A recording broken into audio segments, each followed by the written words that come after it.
The Kremlin ensured Vladimir Putin had no credible opponent, so it was always certain he would secure a fifth term by a landslide. It was at a grand military awards ceremony last December that Vladimir Putin, 71, told the Russian public he would stand for the presidency again. "Now is the time for making decisions.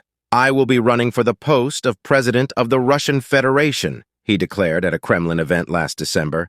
Russia's leader of 24 years had just handed out top honors to soldiers who had taken part in Russia's special military operation in Ukraine. He was chatting with a small group of participants when the commander of a pro-Russian unit in Ukraine's occupied Donetsk region approached him. "We need you. Russia needs you," declared Lt-Col Artyom Zhoga, asking him to run as a candidate in Russia's forthcoming presidential election. Everyone voiced their support. Mr. Putin's spokesman Dmitry Peskov later described the decision to run as absolutely spontaneous. But the Kremlin rarely leaves its choreography to chance. Instead, straight away, its well-oiled media machine swung into action. On all state channels, President Putin was promoted as a national leader who stood head and shoulders above any potential rivals. "Support for the president transcends party support alone," reported one correspondent on state TV news later that week. "Vladimir Putin is the people's candidate. He has already been in power in Russia longer than any ruler since Soviet dictator Joseph Stalin. He has been president since 2000, apart from 4 years as prime minister because of a 2-term limit imposed by the Russian constitution. He has since changed the rules to give himself a clean slate to run again in 2024 by switching back to 0 his previous terms. That means he could also run for another 6-year term in 2030, when he will turn 78. During his time in office, Vladimir Putin has methodically tightened his grip on power so no real threat to his rule exists any longer. His most outspoken critics are either dead, in jail, or in exile. Yet the Kremlin remained determined to give a semblance of legitimacy to Russia's electoral process. Although was never any doubt about the ultimate election result, the authorities seemed to care greatly about a high turnout, to be presented as evidence of his popular mandate. Turnout at the last election in 2018 was officially 68%, but international observers reported several cases of ballot stuffing. This year, voting was easier than ever before, ending on Sunday, and the turnout estimated at higher than 74%. In the parts of occupied Ukraine that Russia calls its new regions, polls opened 10 days before Election Day, and social media was awash with ads urging people to go vote. Voters were given a choice of candidate, or rather a semblance of one. Joining Russia's leader on the ballot was Nikolai Kharitonov, representing the Communist Party, which remains Russia's second most popular party, more than 30 years since the fall of the Soviet Union. It draws its support from a small but loyal base of those nostalgic for their Soviet past. The other two candidates were Leonid Slutsky of the nationalist LDPR and Vladislav Davankov of the New People, ostensibly a liberal pro-business party. Despite their vastly different political standings, all three broadly back the Kremlin's policies, and none stands a chance against the incumbent.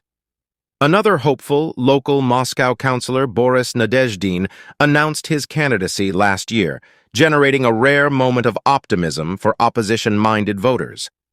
He was a frequent guest on talk shows on state TV and had been relatively critical of Moscow's war in Ukraine.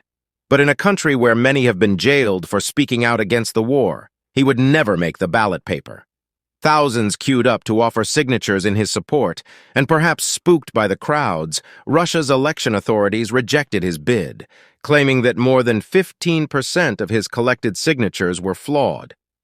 Mr. Nadezhdin's exclusion from the race ended any possibility of a surprise. Televised debates took place in the run-up to the vote, without Vladimir Putin taking part. Instead, TV coverage focused on his regular choreographed meetings with factory workers, soldiers, and students, while his State of the Nation address at the end of February was widely seen as a pre-election pitch aimed at burnishing his credentials as a man of the people. Although some of the speech was devoted to the war in Ukraine, it was largely dedicated to domestic issues. Perhaps a tacit acknowledgement that many Russians are more concerned by problems closer to home than Russia's supposed successes on the battlefield or its endless strife with the West. Russia's leader proposed a raft of social measures, including a modernized tax system that was fairer for Russian families and incentives aimed at increasing Russia's dwindling birth rate. The speech provided a glimpse into the many issues Russia is facing, including poverty affecting families and faltering education, infrastructure, and healthcare. For a man who has spent 20 years as president, Vladimir Putin has proven unable to solve many of these issues. Instead, up to 40% of Russia's budget in 2024 is being spent on the military and national security. Many of his measures require considerable cash injections or investment, and Russia has a serious corruption problem that means funds often do not reach their intended destinations. But that hardly mattered in an election that most international observers believe was neither free nor fair. In the absence of genuine enthusiasm for the vote, campaign videos from the polls also-rans have created a social media buzz, coming across as near caricatures. Communist hopeful Nikolai Kharitonov was portrayed angrily clenching his fist while listening to the latest news from volatile commodity markets. "We've toyed with capitalism and that's enough," he declares, marching across Red Square to take up residence in the Kremlin after his imagined election victory. Of course, nothing of the sort will happen.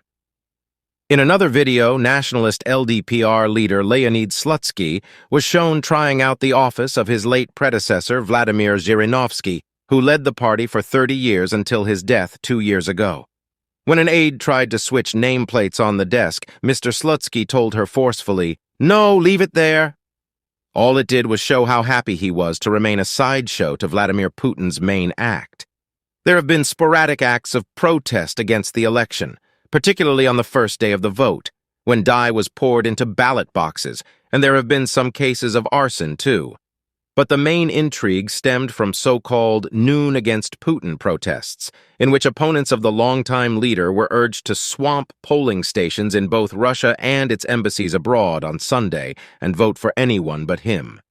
The initiative was taken up Alexei Navalny, who died in prison last month, and reinforced by his widow, Yulia Navalnaya, who says he was murdered by bloody mobster Vladimir Putin.